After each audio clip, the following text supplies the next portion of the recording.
മരീചിയുടെ പുത്രനായ കശ്യപന് 2 ഭാര്യമാരുണ്ടായിരുന്നു, കദ്രുവും വിനതയും. കദ്രുവാണെങ്കിൽ അസൂയക്കാരിയും തൻ്റെടിയും തന്നിഷ്ടക്കാരിയും ഒക്കെയായിരുന്നു, നിന്റെ ചിറ്റമ്മ കപിലയെപ്പോലെ. 2ാം ഭാര്യയായ വിനതയാണെങ്കിലോ സാധ്വിയും മിതഭാഷിയും മനുഷ്യത്വവും ഒക്കെയുള്ള ഒരു സ്ത്രീരത്നമായിരുന്നു, നിന്റെ പെറ്റമ്മ കലാവതിയെപ്പോലെ.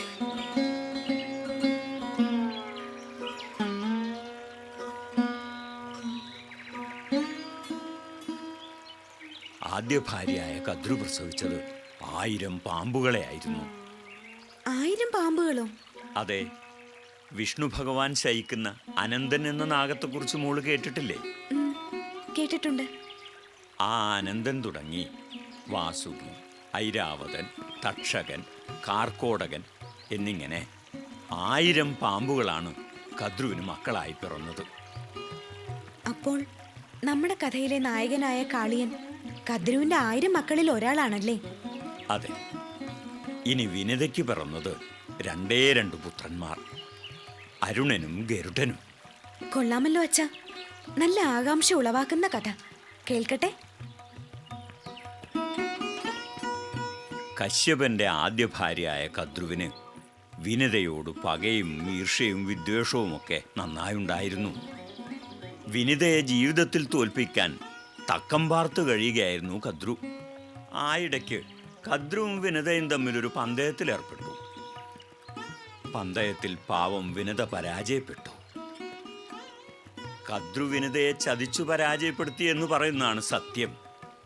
പന്തയത്തിൽ പരാജയപ്പെടുന്നയാൾ വിജയിക്കുന്ന വ്യക്തിയുടെ ദാസ്യവൃത്തിയിൽ കഴിയണമെന്നായിരുന്നു വ്യവസ്ഥ. അപ്രകാരം വിനത കദ്രുവിന്റെ ദാസിയായി ജീവിക്കാൻ തുടങ്ങി. പാവം വിനത. ദാസ്യവൃത്തിയിൽ കഴിയാൻ വിധിക്കപ്പെട്ട വിനതയെ ക്രൂരനായ കദ്രു നന്നായി പീഡിപ്പിച്ചിട്ടുണ്ടാവും അല്ലേ അച്ഛാ? അതേ മോളെ, അസഹ്യമായ പീഡനങ്ങൾ തന്നെ ഉണ്ടായി.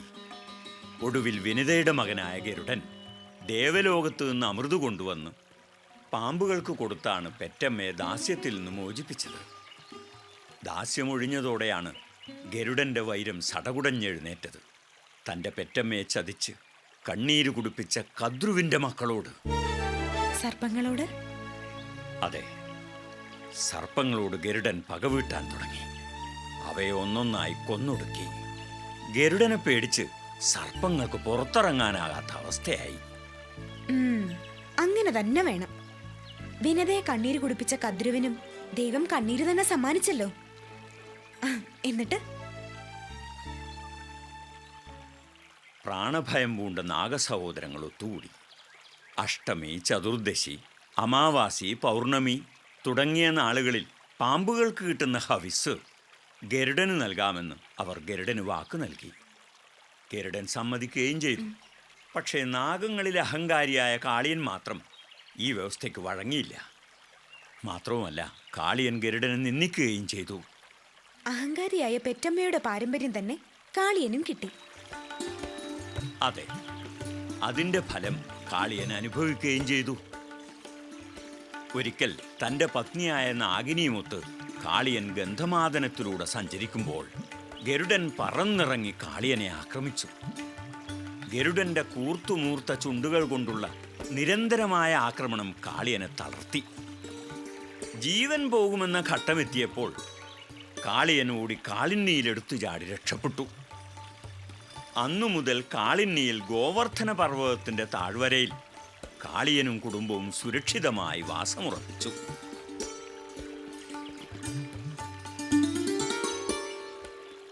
മോളുടെ നോട്ടത്തിന്റെ അർത്ഥം അച്ഛന് മനസ്സിലായി. കാളിയനെ ആക്രമിച്ചു കൊല്ലാനായി ഗരുഡൻ എന്തുകൊണ്ട് കാളിന്നിയിലെത്തിയില്ല അല്ലേ? അതെ, അത് തന്നെയാണ് എന്റെ സംശയം.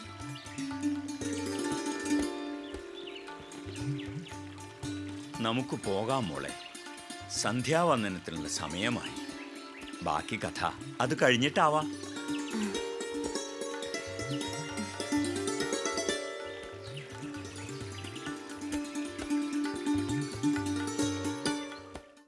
കാളിയന്റെ പൂർവ്വകഥ നന്ദന് നന്നായി മനസ്സിലായില്ലേ? മനസ്സിലായി മഹാമുനെ. കദ്രുവിന്റെ ക്രൂരതയുടെ കഥ, വിനതയുടെ ദാസ്യത്തിന്റെ കഥ, ഗരുഡന്റെ പ്രതികാരത്തിന്റെ ചരിത്രമൊക്കെയും അങ്ങയുടെ പണ്ഡിതോചിതമായ ഭാഷയിൽ നിന്നും ഈയുള്ളവൻ ഹൃദയസ്ഥമാക്കി കഴിഞ്ഞു. ഇനിയൊരു സന്ദേഹം ബാക്കി നിൽക്കുന്നു.